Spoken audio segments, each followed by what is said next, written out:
Welcome to R&B Hives, the only channel that goes where the industry doesn't want you to look. Before fame, before the Grammys, before the sold-out arenas, some of the greatest groups in R&B history were one headline away from being erased forever. We're talking about artists who didn't just get bad reviews. They got riots, they got federal courtrooms, they got radio stations pulling their records at 2 in the morning, like the music itself was evidence of a crime. Careers ended in a single press conference. Childhoods were stolen by contracts written before these kids could legally sign their own name. Hey mama, I heard Papa call himself 10 groups, 10 songs you know by heart, and 10 stories that prove the music industry has always been brutal. But some of these artists brought the heat themselves. This is the countdown of the most hated R&B soul groups in history. And once you hear what really happened, you'll never listen to these songs the same way again. Number 10, Me So Horny. 2, Live Crew in 1990. A federal judge in Florida made history, and not the good kind. He declared an album legally obscene. Not a person, not a crime scene. An album, as nasty as they want to be, became the first sound recording ever ruled obscene in the United States. And the moment that ruling hit, every record store in Broward, Dade, and Palm Beach counties yanked it off shelves overnight. I'm like a dog in heat, a freak without warning. Broward County Sheriff Nick Navarro sent deputies into record shops, in uniform, badge showing, warning store owners that selling the album meant arrest. And when Charles Freeman refused to stop selling it, they cuffed him, arrested a man for selling a record. Then they arrested Luther Campbell himself after a live show for performing the songs. 3 members of an unrelated rock band, Too Much Joy, were arrested for performing 2 Live Crew songs in the same county as a protest. Here's what people forget. A 6-person jury ultimately acquitted 2 Live Crew of all obscenity charges in October 1990. Duke University scholar Henry Louis Gates Jr. took the stand to defend the album. The 11th Circuit Court of Appeals overturned the obscenity ruling. And 4 years later, 2 Live Crew went all the way to the US Supreme Court and won again, this time over song parody rights. They didn't just survive the hate, they rewrote the legal framework for every rapper who came after them. Number 9, Family Affair, Sly and the Family Stone. Blood's thicker than the mud. It's a family. In the summer of 1970, tens of thousands of people packed into Chicago's Grant Park, waiting for Sly and the Family Stone to take the stage. The scheduled start time came. Then, an hour passed. Then another. Sly Stone didn't show up. Somebody you just love to burn. You know the type. The crowd, already exhausted by the heat and the wait, started throwing bottles at the empty stage. Police waded in with nightsticks. Cars were overturned. Windows shattered across downtown Chicago. 3 people were shot. 160 arrested. All because one man didn't show up to his own concert. And this wasn't a one-time thing. Love to burn. You know the type. Hey! By 1971, Sly had missed or been catastrophically late to over 26 concerts in a single year. His own bandmates didn't know if he'd appear. Promoters stopped booking him. Fans turned on him with real rage. Not disappointment, not frustration. Rage. The album, There's a Riot Going On was recorded in near total isolation. Sly locked in his Bel Air home studio, carrying a violin case stuffed with cocaine and PCP. The music was dark, paranoid, barely finished, and critics called it a masterpiece. The irony was suffocating. Here was a man who'd headlined Woodstock in 1969, preaching unity and love. Now literally hiding from the world behind a violin case full of drugs, while the industry he inspired moved on without him. Number 8. What's Going On? Marvin Gaye. know we've got to find. Berry Gordy listened to the finished recording and said 5 words that should haunt him forever. "This is the worst thing I've ever heard in my life." He refused to release it. Motown's Quality Control Board voted it down. Only Stevie Wonder defended the song in the room. Marvin Gaye's response was nuclear.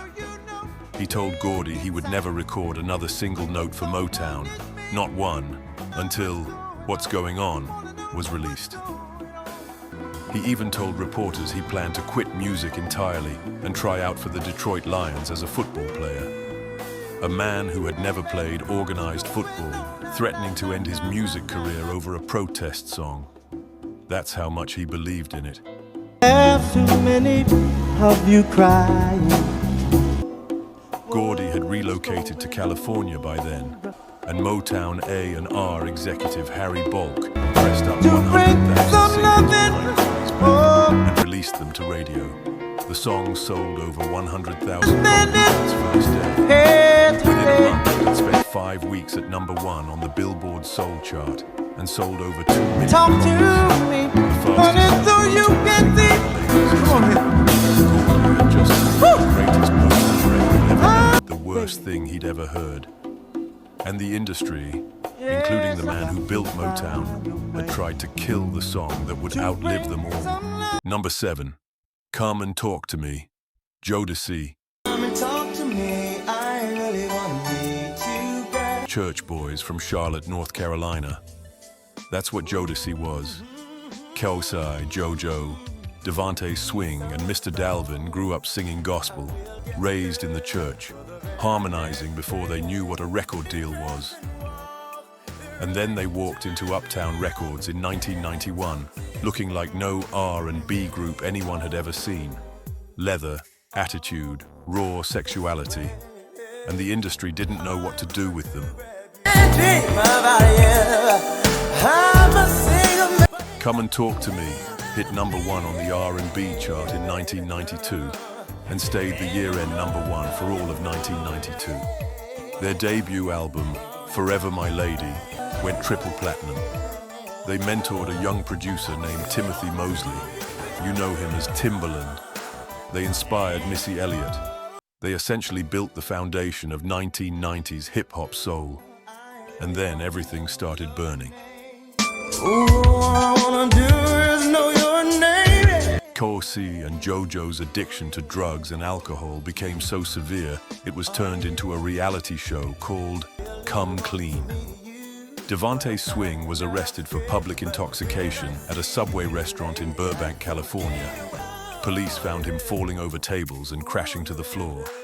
In 2024, a woman named Liza Gardner filed a civil lawsuit claiming that when she was 16 years old, Devante served as her so-called co-guardian on a trip to New York and allegedly facilitated a situation that led to her assault by another party. Devante was voluntarily dismissed from the lawsuit in early 2025 without prejudice, meaning it could be refiled. The case remains active against other defendants, 4 gospel-raised brothers from the South. And the fall was as dramatic as the rise. If you are enjoying this, do well to like, share, and subscribe to keep connected. Number 6, Waterfalls, TLC. Mother gazing out of a window, staring. On the night of June 9th, 1994, Lisa Left Eye Lopes set fire to a pair of sneakers in a bathtub inside the Atlanta mansion she shared with NFL wide receiver Andre Rison. What she said was an accident spread from the tub to the bathroom, to the hallway, to the walls, to the roof, until the entire $1 million mansion burned to the ground. She was arrested, charged with first-degree arson and criminal damage to property. She avoided prison but received 5 years probation, court-mandated therapy at a halfway house, and a $10,000 fine. And the public reaction was split in the most uncomfortable way possible, because Lopez claimed Rison had physically abused her the night of the fire, which he denied. It was domestic violence wrapped in a fire investigation, wrapped inside a love story that absolutely nobody knew how to process. That she just can't touch. Here's the full wreckage of that year. TLC's second album, Crazy Sexy Cool, sold 23 million copies worldwide, making them the best-selling all-female group in American history. Waterfalls, the very song written as a cautionary tale about self-destruction, became the first #1 single to directly address the AIDS crisis. And yet by 1995, TLC had filed for bankruptcy. The most successful girl group in history broke. Their management contract had given them so little that the mansion burning down and the legal fees that followed were enough to destroy them financially. They sold tens of millions of records and couldn't afford their own legal bills. Number 5, Don't Let Go, Love. On Vogue. Then in 2000, the group sat down for a live interview on BET and were informed. Number 4, Stop, In the Name of Love. The Supremes. Florence Ballard co-founded the group. Florence Ballard helped name the group. She reached into a hat at a Motown meeting and pulled out the name, The Supremes. And that name made Berry Gordy $100 million. And on July 1st, 1967, Florence Ballard was fired from the group she helped create and never recovered. Gordy had been pushing Diana Ross to the front for years, rearranging who stood where on stage, who got the solos, whose name went on the marquee. By 1967, the group was officially renamed Diana Ross and the Supremes, erasing the original three-woman democracy that had produced 12 #1 singles. Ballard had been struggling with alcoholism, missing sessions, arriving late. Her anger at being pushed out fueling the very behavior that gave Gordy justification to remove her. The industry saw what was happening and did nothing. She received a small financial settlement from Motown. Her lawyer allegedly lost or stole most of it. By 1974, just 7 years after standing at the top of the most successful girl group in American history, Florence Ballard was on government welfare, trying to feed her children. She died in February 1976 at 32 years old of cardiac arrest, essentially broke. Her contributions to American music buried under the name of a label that had discarded her. In 2007, Jennifer Hudson won an Academy Award for playing the character based on Florence Ballard in Dreamgirls. Hollywood finally gave her the Oscar that Motown never gave her a royalty check. Number 3, Papa Was a Rolling Stone. The Temptations. David Ruffin didn't just want to be the lead singer of The Temptations. He wanted the group renamed David Ruffin and The Temptations, the same way Gordy had renamed the Supremes for Diana Ross. His bandmates said no. Gordy said no. So David Ruffin started showing up to concerts late, then missing rehearsals. Then the cocaine got heavier and the no-shows became a pattern. In June 1968, Otis Williams, the founder of The Temptations, had Ruffin replaced mid-concert by Dennis Edwards. No warning, no goodbye. Ruffin found out he was fired the same night another man sang his songs on stage, and his response was unforgettable. He started crashing their concerts, physically showing up, pushing past security, jumping onto the stage, grabbing the microphone out of Edwards' hands and singing his own parts in front of a live audience. The Temptations had to hire extra security just to keep their former lead singer from hijacking their shows. Papa Was a Rolling Stone, the song that won The Temptations their 5th Grammy in 1973, was sung by Dennis Edwards, the man hired to replace the man who sabotaged the stage. Ruffin spent the next 2 decades in and out of drug programs, occasionally charting as a solo artist, occasionally brilliant, consistently broken. In 1989, he was inducted into the Rock and Roll Hall of Fame with his Temptations bandmates. 2 years later, in 1991, David Ruffin collapsed in a Philadelphia crack house at the age of 50. He was dropped off in front of a hospital. He died of a cocaine overdose 2 years after his Hall of Fame induction. The greatest temptation, the most self-destructive, the one the industry couldn't save, and maybe never really tried to. If you are enjoying this, do well to like, share, and subscribe to keep connected. Number 2. Girl, You Know It's True. Milli Vanilli. Two men stood at a live performance in 1989, mouths moving to the track, and then the tape jammed. The same line played over and over on loop. Girl, you know it's. Girl, you know it's. Girl, you know it's. Rob Pilatus ran off the stage, and the fraud that had been hiding in plain sight for 2 years fell apart in real time, in front of a live audience. Producer Frank Farian had recorded the entire Girl, You Know It's True album, using session singers Brad Howell, John Davis, and Gina Mohammed, professional vocalists with none of the marketable look Farian needed. So he found 2 models living in a housing project in Munich, Pilatus and Marvin, who were so broke they had been stealing food to survive. He paid each of them $4,000 to become the faces of Milli Vanilli. They didn't sing one note. They danced. They posed. They collected 3 American Music Awards and then won Best New Artist at the 1990 Grammy Awards, beating the Indigo Girls and Tony Locke. On November 14, 1990, Farian fired them and confessed everything publicly. The Los Angeles Times headline the next morning read, "It's true, Milli Vanilli didn't sing." Arista Records dropped them and deleted the entire catalog. Fans filed class action lawsuits for fraud, and the Recording Academy took the unprecedented step of revoking their Grammy, the first and only time in history a Grammy award has been taken back. Rob Pilatus never recovered. He spiraled into drug use and a string of robberies before dying of an apparent overdose in 1998 at the age of 32.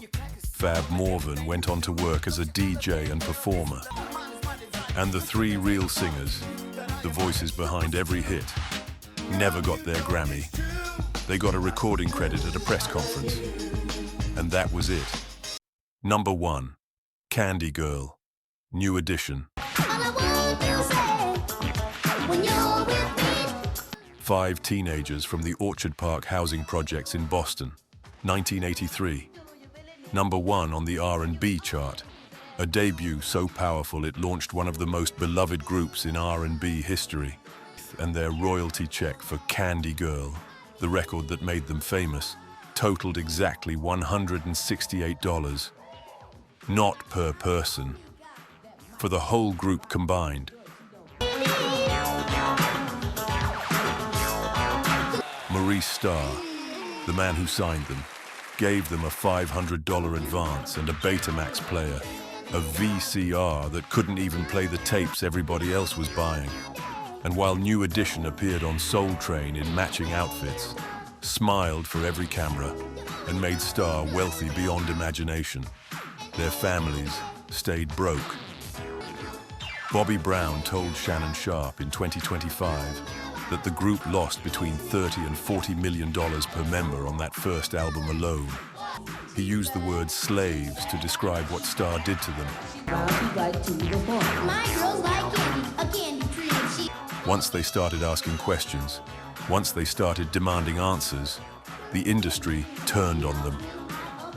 Bobby Brown became the internal problem, missing appearances, clashing with management, throwing a microphone at Michael Bivins during rehearsal.